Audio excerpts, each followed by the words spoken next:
Mike can't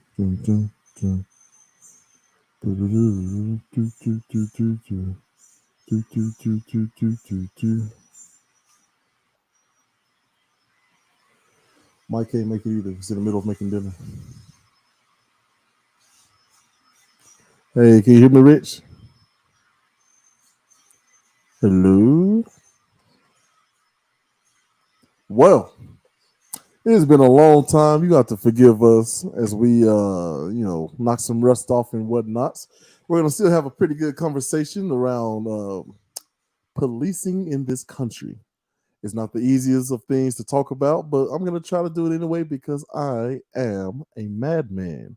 Now you may be wondering why is Jay Zilla, why is Jay Zilla looking like an Eskimo?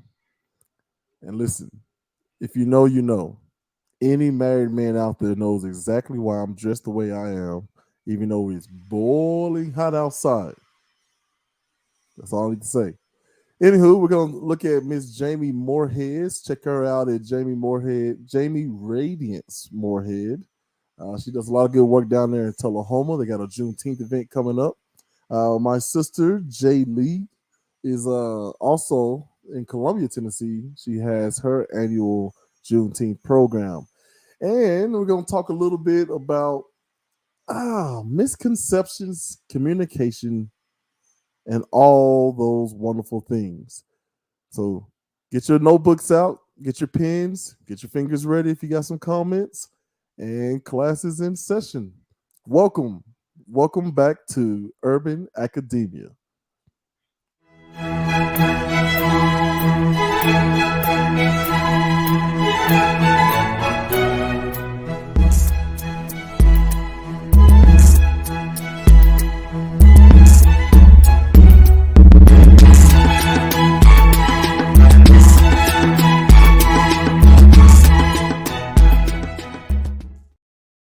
All right. Welcome back to Urban Academia. I'm your boy Jay Zilla. Here we are going to be talking about my son here. Hey, boy, look at this crazy hair. What do you want? Say hi. Say hi. Now get in there before I bite your nose off. That is working. Thank you. Bye bye. All right. So J Jack's coming soon. That was Action Jackson. He just couldn't wait to be on camera. So today we're going to be talking about policing in America. And I wanted to get people's opinions on how we view the police force. Oh, yeah. Oh, yeah. It's Urban Academia. So we try to break things down little by little. And we try to make sure that we are, prepared for just about any situation we can. And you do that with manners. Get out of here. I got a child infestation. Hey, leave me. Bye bye. Anywho, so yeah, one of the things we teach our children, right, is to make sure that they do three things. Count them, three, and that is keeping up with their chores, their grades, and their manners. Now, this show is going to be kind of mostly about the manners part, which is I have a lot of people ask a lot of questions about, hey man, I don't think we should have to behave a certain way for the police officers just out of fear of some sort, I guess, something going awry, right? There's a lot of fear out there. There's a lot of issues out there between the community and police. But one thing we want to try to seek to do is to bridge that gap because we can't keep going how we're going. That's for that gum sure. So one of the biggest things is I remember being pulled over before, and I had a passenger with me who was all gung ho about my rights and this and that, and I politely, not so politely, asked them to quiet down before I get arrested for assault, which is a strange thing to hear Jay Zilla say, right? I'm one of the nicest people on the planet. Anyway, and I always say that you have to make sure that you are doing things in such a way as to make sure you have the most positive, optimal outcome possible. All right. So the first thing I'm going to do, I'm going to show you a small clip just to kind of give you a heads up, it's kind of about misconceptions of the police. Take a look. People are very afraid of the police. That is a big part of our culture. No matter how rich you are, how old you are, we're just afraid of them. We got every reason to be afraid of them. You know what I mean? Like, you a white lady, ever been pulled over before? You know, and then what they say, let me see your driver's license and your registration, right? See, I'm just guessing. That's not what they say to us. Well, you wouldn't believe what they say to us. Spread your cheeks and lift your like what? Excuse me? Man.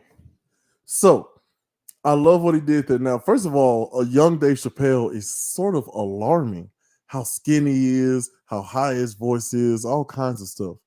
But what he's talking about there is basically the difference between policing in some communities than others. Okay. Now, there is a video out there that showed, I think it was 2 Switzerland police officers who were visiting New York on vacation. There was someone who was acting, erratic and behaving in such a manner that it appeared that he was going to be a danger to onlooking passengers. Now, these 2 gentlemen swiftly apprehended him, used some sort of move they've probably been trained to move or use, and subdued them. And then, would you believe it? They started asking him, "Hey, is that too tight? How's your arm feeling? How's your shoulders? You okay? Like, talk to me. What's going on with you today?" It was so nice. It was so nice to see police officers really check on this. And it was an African American dude. It's a black dude, and seeing how 2 police officers from Switzerland handled this situation should, as my wonderful co-host Chulo Rich would say, pull your coattail to. There's a different way of doing this. There's absolutely a different way of doing this. And these are the things that we want to be more and more aware of so we can pull the coattails of our children, people in our communities. All right, as we welcome Chulo Rich. Still can't hear me? Huh? Yes, sir. Yes, sir. Yes, sir. Hey, what's up, Chulo Rich? Tell the people about yourself real quick, man. Welcome back. Oh man, good to be back, man. We've been on me anyway. I've been on hiatus, man. Oh man, Man, it's man, good to be shoot. Me back, too. man. Me Back. too from this show, man. So look, we just watched a clip of Dave Chappelle doing a couple of My jokes guy. on kind of the misconceptions of policing. What's your personal experience? My personal experience is having to squat, cough, and lift my. Okay. It, I Yeah. got a lot of experiences, man, and they're Yeah. not I didn't enjoy them. I'm afraid of the police. Afraid of the police. Now I know you to be a God-fearing man. And one thing I want to tell everybody who shares Mr. Rich's sentiments, that fear is not of God. Okay? So how do we The start to police. change people's perceptions of that? Well, that's a tough thing to do, but that's a two-way street as well. You know, Mm-hmm. I don't think our perception should just change without them changing too, you know. But I do agree Right. that we can operate differently, you know, and maybe get a different result from them. But we're not the ones causing the harm on their side, you know. They may Mm. they come to us for causing harm within ourselves and to each other, you know, but don't none of them really see no harm from that. But then they come over and they get a little out of hand with you. You know, Mm-hmm. it's definitely happened to me a few times. So I hate to, you know, be one of the people that sounds like I don't trust them or speak ill of them. But I mean, hey man, that's a lot of power, and sometimes with that power comes attitudes and you know, just Mm. egos and different things come out that maybe they didn't know was in there. Maybe they did, you know, but Right. yeah, I don't Man, agree that's with the way they something do else. the business. I like that. Did you were you able to catch the story about the two Swiss police officers who apprehended a gentleman in Yeah, New York? yeah. And Yeah. I wish I had ever been handled that. And you know what? I was handled that way once before in a sense, but uh it was still they still did the most, you know, in the Yeah. beginning. But you Yeah. know, he ended up calming down and handling the situation pretty cool. But the thing was, before it was over, it was like eight of them, you know. Mm. And as generally speaking, the rule is if you there with one cop and the second one pulls up, your ass is going to jail. Right. Generally speaking, Generally speaking. That's funny. So for me, I have a hard time with you know, broad strokes on anything, right? Anytime I hear absolutely, black people are blank, it bothers me. So in the same absolutely, way, I try to keep that same energy with police are blank, because I've had both sides, right? I've been pulled over mistakenly, had several officers shouting different things at the same time. It was quite confusing, right? So I stuck my hands out, light side out, right? It's something we black folks have to do. And yelling pretty loudly, can I get one person to give me instructions? And before I could finish, pleading with them, there was a gun pressed to my head. And the car door was ripped open and I was ripped out, placed on my knees, cuffed as they ripped the car apart. And, what's just the funny thing about how that story ended, you talk about shout out to Mama Gales, okay, my mother, who always says, no matter what, be respectful to people, whether you think they deserve it or not. Right. And so that's exactly what I did. And because I had done that from a child, once they saw my name on that license, they start to whisper amongst themselves, "Oh man, Vandy, like, oh man, he knows Bob, all this stuff, right?" And then the attitudes change. Now they didn't help me pick myself up off the street, but they did apologize and let me go along my way. And I'm still walking, talking, breathing, being goofy today. Now on the other end of the spectrum, I literally was well within my right to be cuffed and taken to jail properly. But because of my manners and me cracking jokes with the officers, they literally just like, hey man, just turn yourself in within the week, get yourself printed, and we'll just let you go. And I thought, wow, I just got arrested like a Wall Street guy, So I've got two different outlooks, I've got ex-teammates become officers. I had a roommate who's an officer. I have a brother-in-law who's an officer. I have no idea what you're saying. Yeah. So yeah. So I don't know. What do you think about that as far as people having both ends of the spectrum and dealing with police? And do you have any stories of where, man, thank goodness for the popo? I just say popo. so there's always going to be opposite ends of spectrums, no matter what you're talking about. So that's that. Um, it's no different with police. Police are still people. That that it's Mhm. an occupation. So you're gonna have good people, bad people. You know what I mean? Um, that whole broad stroke paintbrush. Mhm. Yeah, it's not the right thing to do. But as go back and shout out my boy Ali. But I remember Ali saying in an interview, if if I'm standing behind this barrier with a gate and I can close the gate Mhm. and I see 10,000 rattlesnakes coming at me, should I close the gate and keep myself safe away from all of these rattlesnakes, or should I leave the gate open knowing that there's a few good ones and maybe only those good ones will come in and they won't bite? Ooh, that's interesting.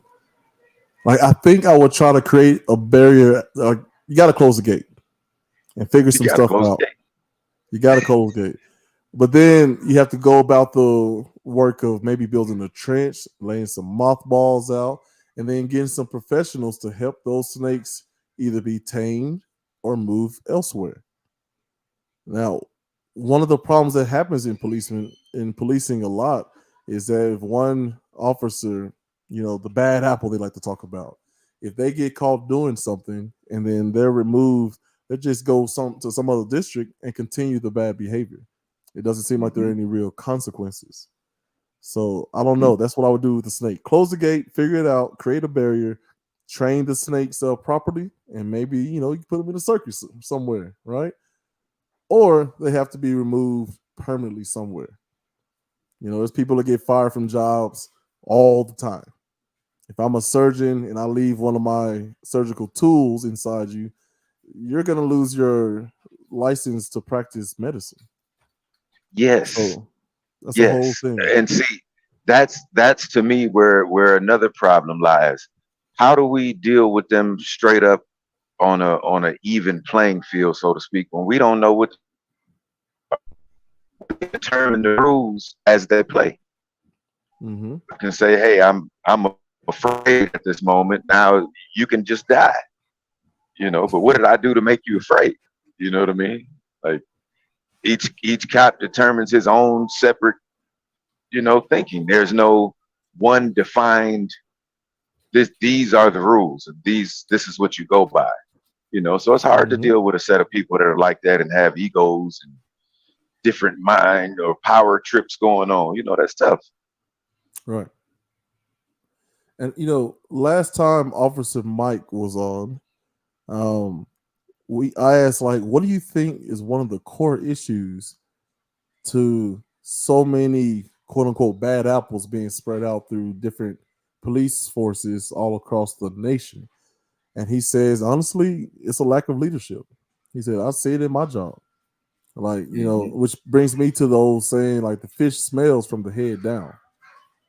So if you Yeah. don't have a good solidified standard at the top, that is going to trickle down, right? Whether And you I, want it I to or was gonna not. say they daddy. They daddy. They daddy told Yeah. him. The granddaddy did it. Why would not? Yeah, man. I'm waiting for you to use your famous catchphrase. Hey, man, it's all pimping. It's just pimping. Like, listen, we in this house, we watch these videos to try to get better at our craft. In doing so, sometimes we take on the personalities and the vernacular of one Chulo Rich. I'm talking to the audience now, Mr. Rich. And like I can't pull it off, but I have such a good time trying. It is so fun to be Chulo Rich. I can't imagine. I can't imagine getting up in the morning, Oh man. looking in that mirror, and just walking out. Like yeah. You know what? Side question: what is it like to be genuinely, authentically, organically cool? I wouldn't know. You had to You ask my wouldn't son. see. That's a cool answer. I wouldn't know. Yeah. Ask my son. Like he Yeah. didn't teach him how to be cool. You see what he did there, producer? All right, man. So you talked about how do we start to change a little bit. I guess how we view each other, right? How do the police view us citizens? How do the citizens view these authority figures that are the police? And that's why I really have a lot of respect for neuroscience, right? That's the study of the brain and how the brain works. I've talked often about the professional tennis player who played tennis, hooked to a machine, they got a readout, went the next day, same machines, and just thought about tennis, same readout. And so I'm trying to figure out like how do we take that and make it digestible so we can all at least get on one level at the same time together, right? Little by little. So the ideal of just kind of how the brain works. Like perception is reality, but what happens when your reality is false for one reason or another? Like how do we start to make that change where we're actually changing how we view each other, citizen and police?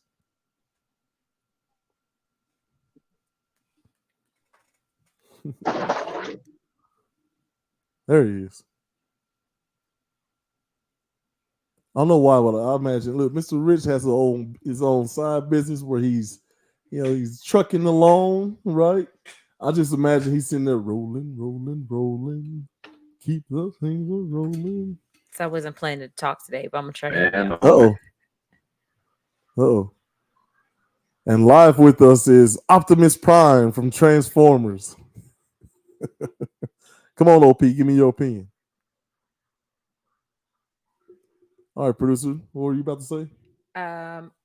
So I think the only way you can start changing people's perception is through dialogue. Like, so we have to actually be willing to talk to each other. And I think we've gotten to this weird place where we can't have conversations. We can't talk about hard things without someone getting offended. And so we've kind of done this thing where we're pocketing ourselves into groups of like-minded people, but speaking and conversing with people who have different opinions and different experiences, it what allows us to develop empathy. And I think it's what allows us to get outside of our own perspective. So if you stay locked in to just your own experiences, then you're only going to ever prove yourself right. Because I'm just basing this off of my perspective, no one else's. So in my perspective, for me, is right. And so you can only change that by looking at it from someone else's perspective. Right. The brain is so easy to trick. Our next clip is going to be, we're going to play a little game together. Okay. You're going to get some instructions. So pay very close attention to those. We'll come back. I'll give you all a chance to vote on what you think the answer is. It's going to ask you to put a number in the comments, and maybe there'll be a sticker or prize or something in there. I said maybe. Okay? Fall on the budget over here. But yeah, we're going to watch this video and give you all a chance to answer, and we'll have a brief commercial break after that. Count how many times the players wearing white pass the ball.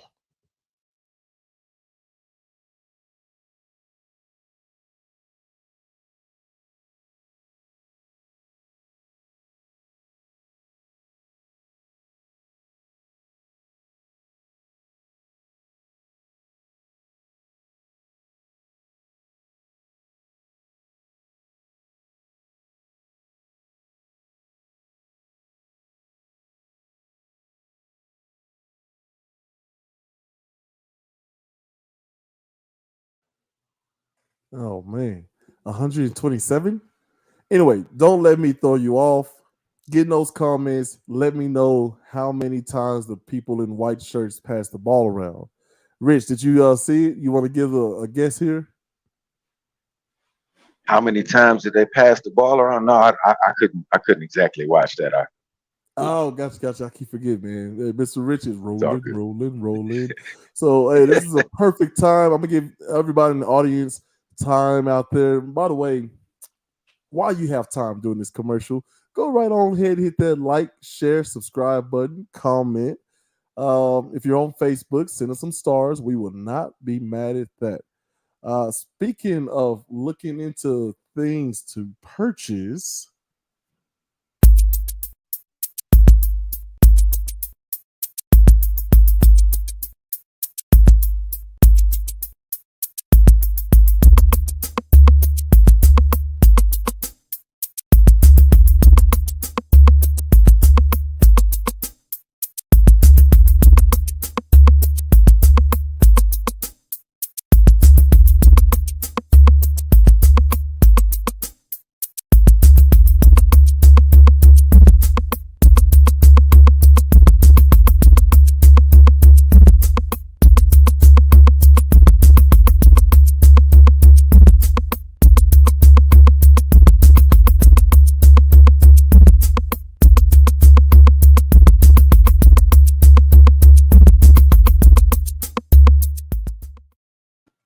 all right, man, get yours now.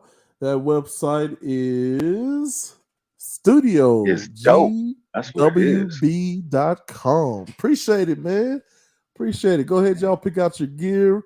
There'll be some more gear coming a little bit later, but We'd greatly appreciate it. And, we think the stuff is nice. So go ahead and treat yourself, as they say. All right. Listen, I'm going to be nice to the audience. And I'm going to play that video one more time. Okay? Uh-oh. Producer's saying no. No, she's saying yes. Okay, we're going to play that video one more time. Let's see if y'all can see how many times the people in white T-shirts pass the ball.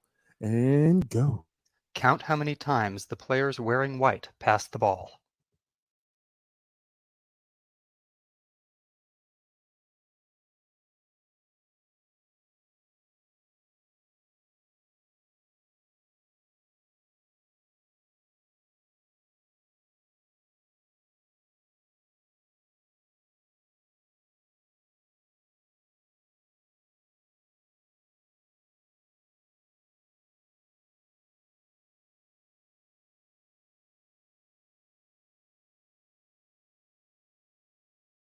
So, all right. So let's see if anybody's in the comments. Wife, do we have any guesses?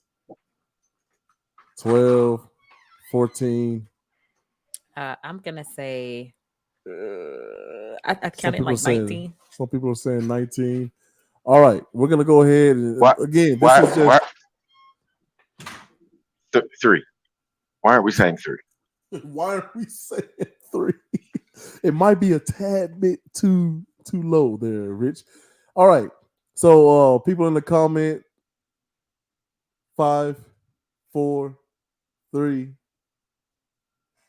All right, let's go ahead and get that answer. The correct answer is 16 passes. Did you spot the gorilla? If you knew about the gorilla, you probably saw it. But did you notice the curtain changing color or the player on the black team leaving the game? Let's rewind and watch it again.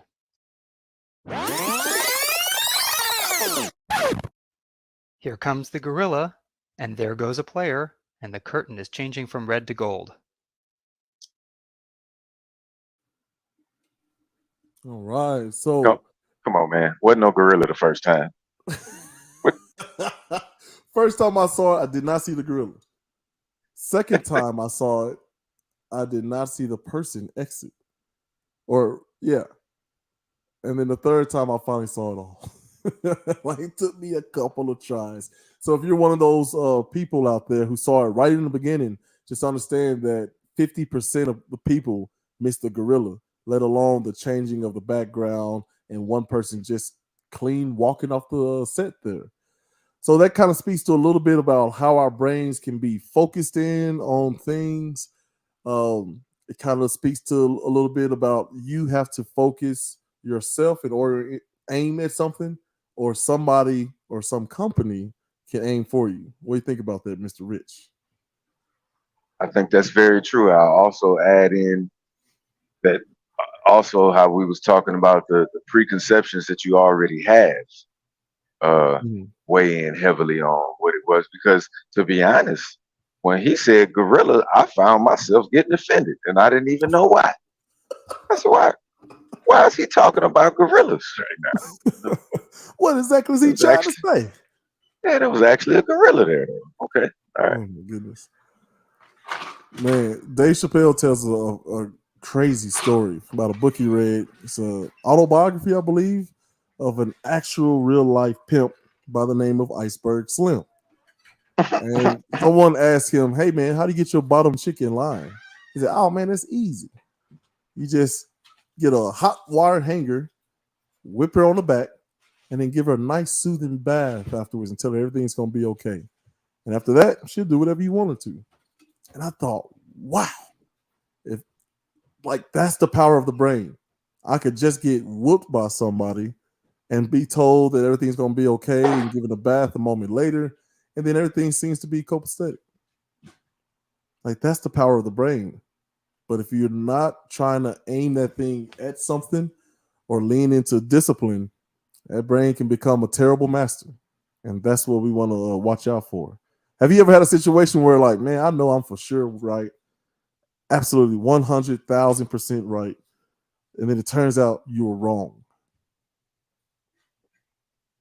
Absolutely. I don't know anybody who who hasn't? Right. Yeah, absolutely.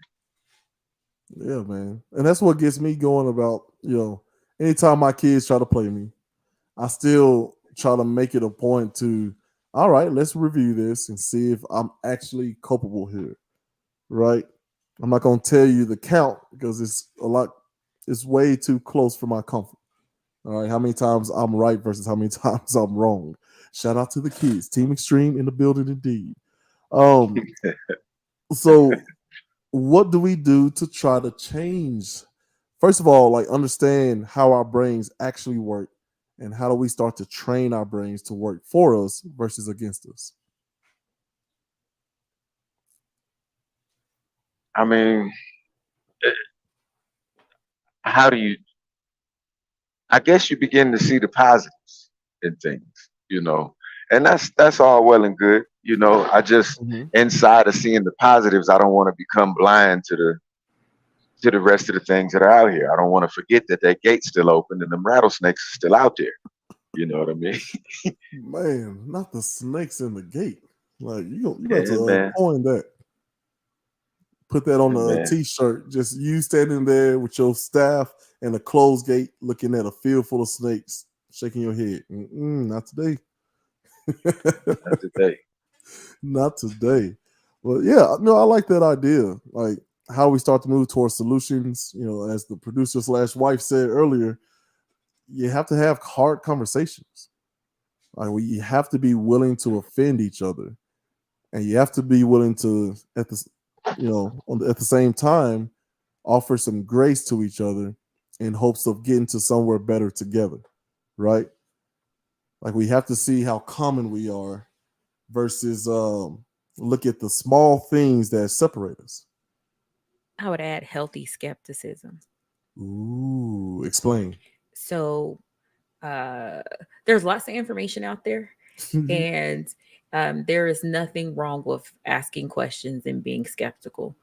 And asking for proof of things. And so I think we've come to this place where certain people say things and we're just like, yeah, that's fact, or because it maybe goes along with something we want to believe is true versus pushing back and saying, let's have a dialogue about it, saying, yep, see, I knew it.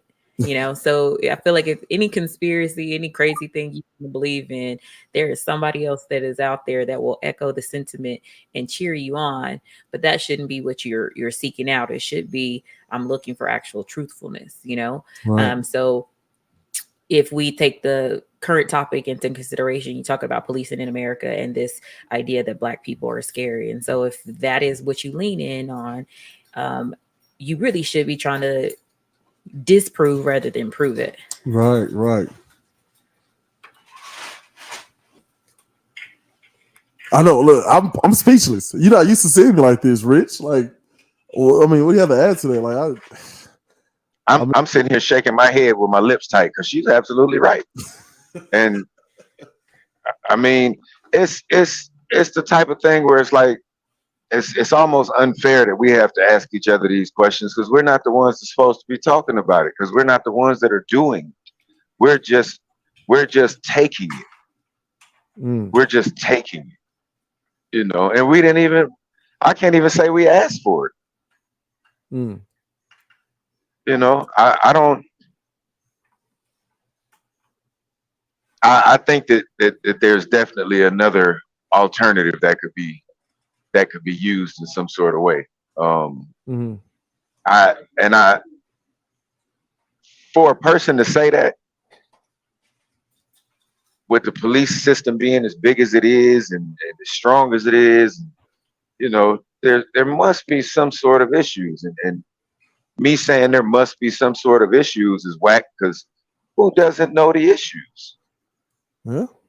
It's just that it's all this stuff is so swept under rugs and pushed to the back burner and to the point where we have these conversations, but the people that we need to have them with, I don't think they care to have the conversation.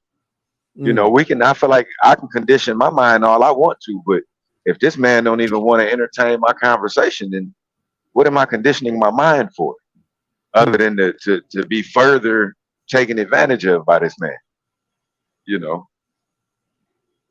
So, I like I said, think I just, hmm I was just gonna say, I think it's very similar to what you experience when people have a conversation about racism.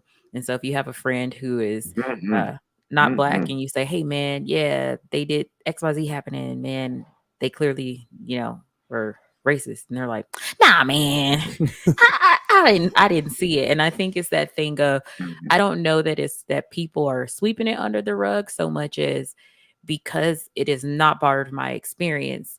I don't believe it to be true. You know what I mean? And so I think it's that same thing. Like I recall having an experience with a coworker at work, and there was a lady that would come into our facility, and literally she would not look at me. She wouldn't acknowledge me. And I mean, I could be looking at her, talking directly to her, and it could be only me and her in this space. So there's no way that she thought I was talking to anyone else. Right. And she would not even acknowledge my existence. And I remember saying to my coworker, she came back another day, and I said, "Hey, that lady right there, she's racist." And she says, "No way, Asha. Like, how do you get that?" I said, "Because she only responds that way to me and one other person here who is also," so she wasn't black, but she was Native American, but she was very dark Brown. complected. She was very brown. What kind And of I said, what kind of shoes were y'all wearing?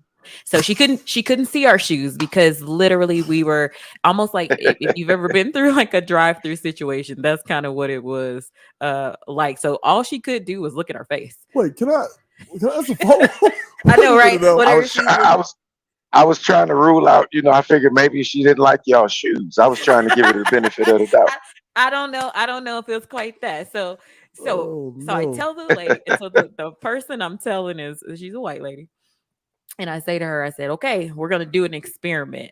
My husband will love this because he's always doing these weird experiments. So I said, "Okay, so you talk to her first, and then I will talk to her second, and then you talk to her the last time and see how she reacts to us, because we had this specific process of how we talk to customers when they arrive." So she's like, "Okay." So I go over, I welcome her, ask her how I could help her. She literally kind of throws her stuff at me to get it done.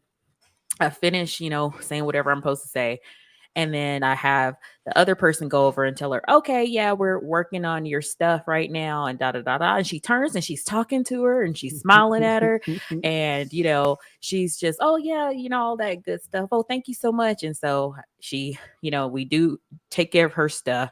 And then I come back over to give her stuff. And again, she won't turn her head, won't look at me, won't acknowledge me. And I remember my coworker just looking at me like, "Oh my gosh, Right. I'm sorry, I didn't believe you." Like, that just is so crazy to me. And I think that when we talk about policing, it's the same, because Mhm. not every police officer, one, is doing these things, and two, not every interaction works that way. And so it's like, but wait a minute, I know many people get pulled over and that's not how it ends. And so it's just that idea of, I don't know that I believe it to be true. And I think that's why when George Floyd was murdered, that was such a powerful moment, because we had nothing else to do but watch. Shocked. Charles dropped, right? And it's funny, it doesn't even have to end with policing with black and brown people or the sweet old lady at the bank, right? This happens in the women's community as well. Like I think I asked my great grandmother once. So we were watching some show or some movie. I'm pretty sure it was like Casablanca or something with Humphrey Bogart, and he just hollered off in like, "Wait, how's that? What you say?" She was like, "You heard me! You heard me!" Pow! I was like, "Oh my goodness! Can you imagine?" Well, she did Kiana get out of line. What? Like, what do you mean she did kind of get out of line? Like, it's just shocking when you see just how people just are able to adjust to some real atrocities. What are some things you have to do to survive in your personal life, Chulo Rich? Chulo, I don't know. I like saying the name. I gotta bite my tongue a lot. I gotta, I gotta, at this point in life, man, if it's not directly going to affect my situation at that moment, I've learned to walk away. I've learned to humble myself, but that takes a lot, man, and that's something that you have to teach younger men because younger men, man, they got all that testosterone flowing through them, man. They think they're Hmm. Superman, and you know, anybody say the wrong thing to you the wrong way, you ready for action. I remember those Right, days, and that's you feel like that before you got something to lose in life. You get to the right, place where you got something to lose, you ain't, I can't play with you, man. right. Got stuff to do tomorrow, you know. That's So interesting. So not only are there all these different ripple effects, right? Like husband works at a job, gets laid off, or he's works where he can't afford his house and stuff, right? And then, to try to afford it, maybe he goes out and gets a second job, which leaves less time with him in the home, showing his children how they should behave and expect to be treated by a man, right? And then the daughter goes in this direction because the father's not there. The son gets into the streets and he's learning from the streets. And then criminals. And a place where they're supposed to be rehabilitated, they flip and turn them into better criminals to keep them coming back. It's a repetitive thing, right? And so on and so forth. And so all these negative ripples kind of span from one little boop hit of a domino to create that effect. And you forgot possibly their shoes. And don't forget their shoes, it right? could be. It just could Learn a lot be. about a You person never know. by their shoes. That gummit, right? Which is why I Yeah, if like you don't them around ask, here you don't know. barefoot. If you don't ask, you don't know. All right, that's another T-shirt coming soon. But yeah, so like all these ripple effects, man, and then like it's hard to try to figure out like, well, how do we stop it? Well, we need better wages, we need better policing, we need better taxation, all these different things that have to happen for all this to come together. And it's absolutely doable, but there are a small group of people in this country and around the world who just decide, nah, nah, I figured it out. I mean, why don't they just get a loan of millions of dollars like I did? Like, what's the problem? You know what I mean? They're just lazy. So, we're gonna go to the next clip because one Miss Jamie Moorhead. Check her out on Facebook. Jamie Radiance Moorhead, I believe, is what she's listed under. She had a situation where she got pulled over for tent and she went on the warpath. Now, just to give you some context,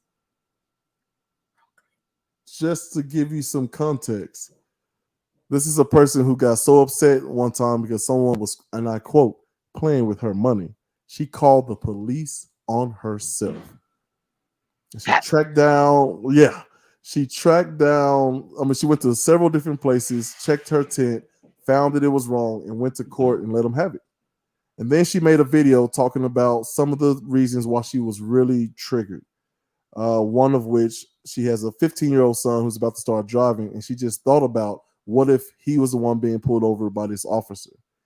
So she wanted to highlight a couple of times that her son dealt with racism, and this is one of them. And so Elijah was like, the little boy, wants to invite me to the house, blah, blah, blah. And I was like, okay, we'll just have the parents call me and we'll figure it out. Well, the parents never called. And so Elijah said, did they ever call you? And I said, no. So why don't you ask him why they haven't called? And so he comes home from school and he goes, well, we figured out a solution. And I said, was there a problem? And he was like, yeah, they don't want me to come over there because I'm Black. He's 5, you guys. And then he proceeds to say, so what we decided to do was hide me in a closet until nighttime and then I could come out and play. That's 5. Whew. First thoughts. Kids are definitely smarter than the parents. Come on, man. This is why I love this dude. You see what I'm saying? He gets right to the meat of things. 2 children were met with racism. And what? They just make a plan. They didn't panic. They played. Make a plan. Yeah. Man, that's powerful. Yeah, the parents plan too. Keep his little okay. Yeah, everybody had a plan. But I like the kids playing better, right? Because yeah. it's easy to get struck by like, wow, that was extremely racist. And to a little child, that's messed up. But like seeing the love that little boy had for his parents, and like I'm not gonna dismiss them because they're my parents, but they wrong on this. Let's see what I can do. It's kind of like when Jackson is like, man, my parents are absolutely wrong. I should definitely be able to have this cake. Yeah, he's So just I'm gonna gonna take outsmart action. us. I'm gonna take action. Yeah. What does that tell us adults that we should be doing when we're faced with similar issues?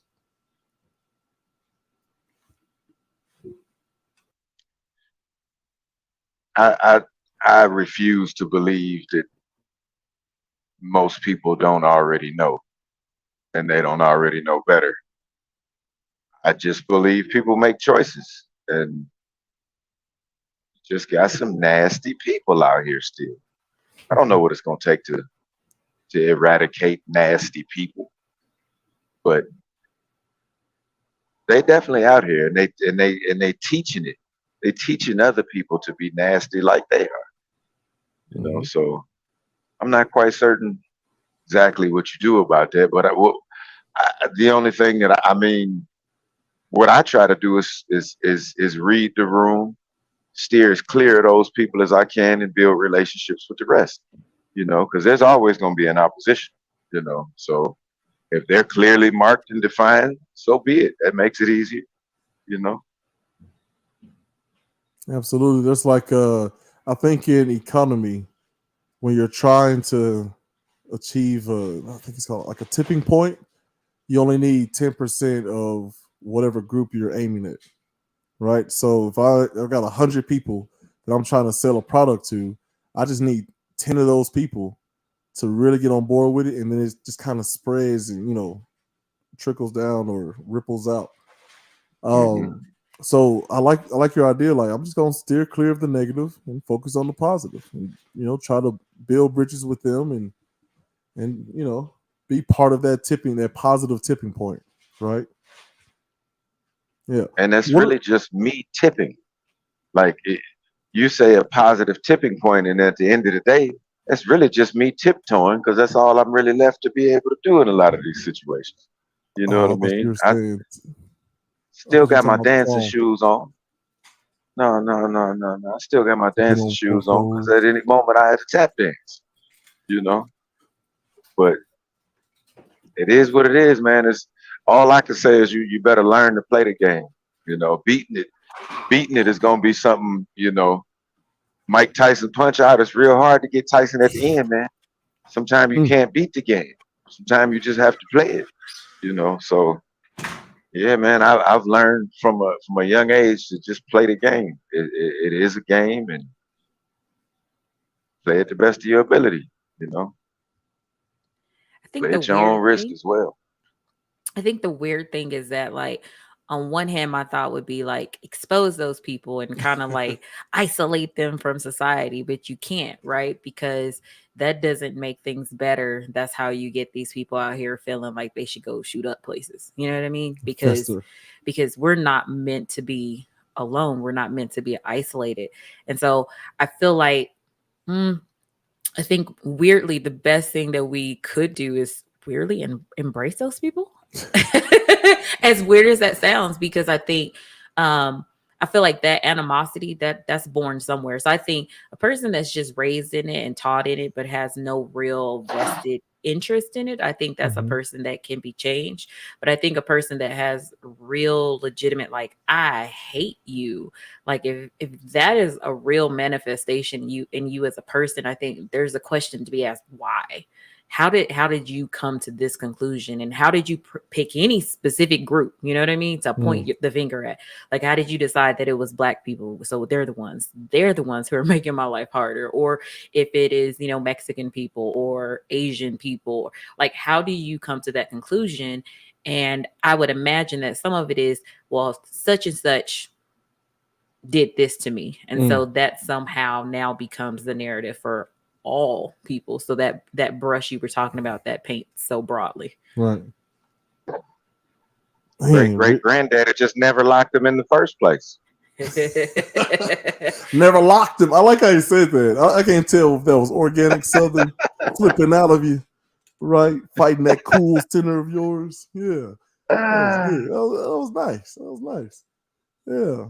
But no, so I'm trying to figure out possible solutions to, like, because there's always room for chaos, always room for order.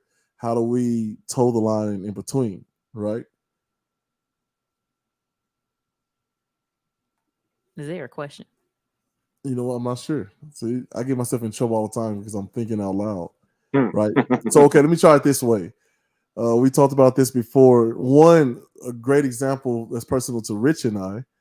We had somebody, we were talking about the Kyle Rittenhouse case. We had a Proud Boy in the comments. And he was letting us have it a little bit, right? So we, what do? Hey, man, come on and talk to us. And he was very cordial, very understanding. He taught us something. We taught him something from our personal experiences. And that conversation ended in a very positive light. On a larger scale, there was a Black musician who, played at some bar in Texas. Guy turns out, has beer with him after he gets done performing. And he reveals to him that, hey, man, I'm a card-carrying Ku Klux Klan member. Right? He's like, okay, cool. He's like, I've never sat and talked with a Black man and had a drink with a Black man, which is just mind-blowing to the musician, because he's touring all over the country. He's getting all kinds of mixes. And so the next time the Black guy comes in to play, he says, hey, man, me and my boys want to show you something out back. Uh-oh. Right? It's his first thought, but he's like, I'm going to take a chance. I'm going to take a chance here. And he goes out with these men. They take out their ceremonial Ku Klux Klan robes and they're, and they set them on fire right then and there. Yeah. Okay, all right. Whew, I was getting nervous. All right. Like, they took out their robes, started tying them knots. No, but burnt their robes but decided to keep their cars just as a reminder. And now those white gentlemen and that Black musician have a nonprofit where they go in and what they call rescue, their white brethren and just educate them. And it got me thinking, like, how have they never got to talk to a Black person? That's crazy. I'm thinking, how corny is it that you have a card that you're carrying for this organization, like kids in a clubhouse? Like, this is so corny, like, oh goodness. Hey, man, look. No wonder you got that silly outfit on. This is just corny from the jump. Hey, man, I'll take offense. As a person who is the wearer of silly outfits and has all kinds of cards to save on all kinds of things, I get it. I get it. We don't know what those benefits are. Somebody needs to research that, Maybe they get every Tuesday you get in here and get you a steak half off. I don't know what comes with that card. It's like an AARP card. Get that early bird Ku Klux special. Well, man, look, before we wrap, look, we want to talk about solutions. And one of the solutions we want to talk about is a website. It's campaignzero.org. Now, one misconception about BLM or Black Lives Matter, right? I've got my issues with them. I really do, like from the jump, because one, they had nothing to do with police brutality until it was a thing, and then they kind of jumped on the bandwagon. Two, all that money that they collected, there was a lot of misappropriation of funds. The whole slew of other things. The big old house, cars, trips, all kinds of things. So, but within that, all that big horde of snakes within BLM, right? Some people were able to actually enact real change. And that's what Campaign Zero is all about. So they had 10 policing policy points that if they believe that if they were enacted around the country in different cities, that it will help to solve some of this relationship between this mistrust between policing and the citizens that they're tasked with policing. And crazy that the numbers that are coming out where two or more policies are enacted, like confidence in the police force goes up in the neighborhoods. Police brutality goes down. Subsequently, crime goes down. Kind of look at those dynamics and those correlations, well, seemingly correlations, because scientifically, you always want to be very careful that you aren't connecting dots that aren't there. But what it seems like is happening is that where they're putting in these policies, two or more, it's all it took, that they're seeing an increase. And I think if you look further into that, it becomes, if police officers aren't tasked with all these petty stuff, right? Making sure they get so many tickets out, making sure they're doing, hitting their numbers. If they're not focused on that, they're actually able to focus on the harder crimes. So crime rate drops. And because people aren't being pulled over as much and harassed as much because they're busy fighting actual crime, then confidence from the community rises. So that's something we want to look at. We want to shout them out. Cal Robinson is part of the Amplified Science Project, who he goes in and he helps free innocent black people, black and brown people. Sorry, he's very careful about this. He says, I go in and I help people who can't afford to help themselves, who are innocent and in prison, get free. And it just happens to be a lot of black and brown involved in that. But it's not to say that there aren't white folks, locked up as well, and who shouldn't be. So that's something we want to look forward to. Rich, if you are king of the world, you can wave your, scepter or whatever they call that little stick that kings and stuff carry. Like, what's one thing that you want people to take? The magic. Okay, hang on now. Oh, hang on now. Oh, like, sorry. I hear that. I think 50. Come on, man. Yeah. Hey, you take it how you. I don't know. I was just talking. Yeah. But go ahead. You wave that thing. What's one thing? Like, I feel like if we all did blank, the communication, the relationship between police and community is going to be better. I know. Easy softball question, right? Hey, man, fix the world in 10 seconds. Go.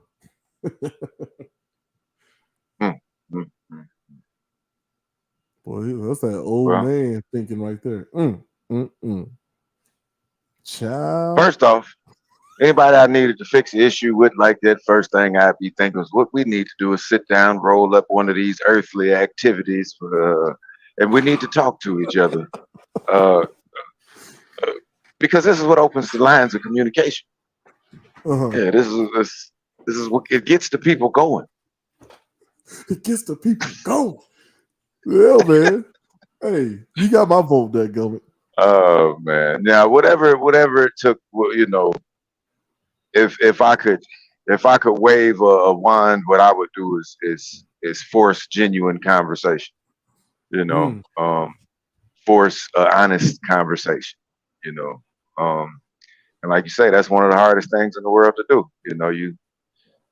A lot of the people that are in charge and setting policies, there's a whole lot of backdoor things that people don't see, consider, understand, or just over their head in general. But most of these entities work together like police and prosecutors. Whether you see it happening or you don't see it happening. There are guys that are in federal prison that make things for most of the brands that you enjoy, right. For pennies a day, so, and at this point, I think we have over 2 million people locked up, and there wasn't that many slaves at one time, you know what I mean? Day for day, when they had that popping at its finest. Yeah. They might have been interchanging us, and getting us to those numbers, but day for day, we got 2 million people locked up working every day. Right. free, basically. So and it'd be one thing if they were, you know, I always used to say, even as a child, send them guys to the military, let them fight these wars. Mm, They excited to get into that. Let them go do that. right. But just the fact that these companies are making money off of these guys, it just kind of makes it feel like, why would they want to help? Why would they want to see any change? Why would anybody want to come together to make something happen when, all my behind the scenes interests are tied up in this, Right. you know? So yeah, like I said, it's just a tough conversation, and at the stage that I am in the conversation, I got a lot of distrust. So I'll listen, but I probably don't believe you. But I'll listen. That's honest, You know? man. I like it. Yeah. Man. And it's crazy that you talked about That's- yeah, go ahead. I was gonna say, cliche. The joke is, running from Chris Rock now, and it's been there. But yeah, we don't fight in front of white people, and I'm starting to believe white people don't tell the truth in front of black people. Ooh. Yeah. So we had a guy say that, because I was like, how can we just start to trust each other? Like, how can we just, like, it's gonna take a significant amount of people, not too much. Remember, 10% is that tipping point. How do we get 10% of people who are impoverished or feel like they are mistreated in their own communities? How do we get 10% of those people to just say, you know what? I've been burnt a bunch of times, but I'm going to extend a hand of friendship, a hand of trust. And this guy said, well, one way we can start that process is you fill in the gaps of mistrust with contracts. And that's how And we'll there you start to go. begin There we have to it. turn around. Yeah. Yeah. Because, I mean, you That's a got these language of honesty, systems but out it's one here. that's too real.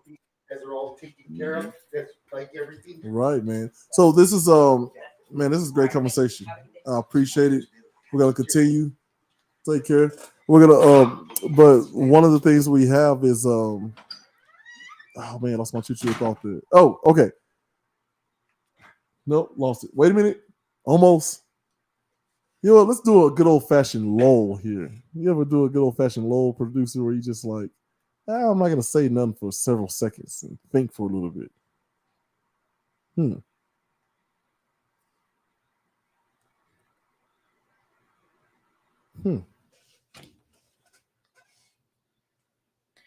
Well, while you're thinking. So I was thinking about what Rich said, and he was talking about just the system. And I was thinking, Mhm. If I could just wave a magic wand and change one thing, it would be economic stability. Ooh. And I say that because I think when you look at especially the communities that are most impacted by policing, one of the things that they all have in common is poverty, right? So a level of poverty. And so I think that if we could change that, so the reality of it is that the truth is that people are forced into crime. Mm-hmm. They have no other opportunity. So if I don't have opportunities, if opportunities aren't presented to me, I will create opportunities. And typically, creating opportunities may not lead you down the best road. So yes, Yep. you can be an entrepreneur, you can start a business and all of those things. But if you're a person who's raised in a community and has been raised amongst systemic poverty, does that seem like a real choice for you? I've heard it said, people say, everybody has a choice. Everybody has a choice. Everybody has a choice. And while that may be true, everyone does not have means. So saying everyone has a choice without the realization that they don't have the means is disingenuous. You cannot be truthful in making that statement if, I have a choice. Well, I choose to go to Harvard. That doesn't mean I have the means. And that is, I think, the crux of the issue. So if I'm in a community and I look around and we say, I don't have any choices, any real choices, Right. then I'm going to create something for me to do. And that's why you think about, like, even when you hear about any kind of person that's ever talked about joining a gang, their stories are also very similar. I didn't have anywhere to belong. I didn't have any type of stability in my life. And this gave me stability, even though I knew that it was harmful and causing harm to others. The alternative for me was essentially nothing. So was it really a choice? Right. Now, while we're And all I hate to say it, but you can also see it. You can also see it in their shoes.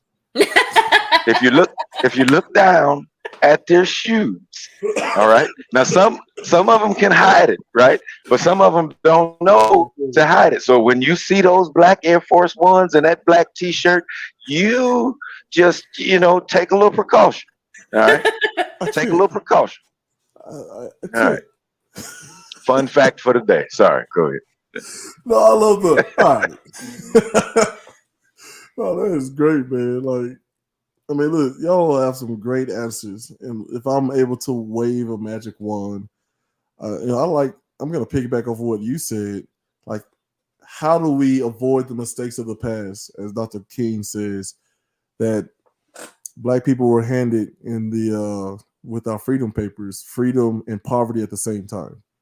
And anytime we was like, well, all we got are these watermelon seeds. The only thing we're allowed to grow and sell are chickens. Let's see if we can make it work. And they did. And then it was destroyed. Well, let's build our own banking system, our own town. And now we're affluent. Bombed right here on American soil. And it's crazy if you think about the, Finding Tamika. That's the story? Anyway, I'm going to mess that up. But basically there was a giant concert that you'll probably recognize the images. It's Freddie Mercury from Queen, and he's making his comeback, and he's doing this giant concert for Africa in Michigan, I believe. Do I have that right? Live Africa Live Aid, something like that. Live Aid, I believe. Man, I can't believe I forgot that.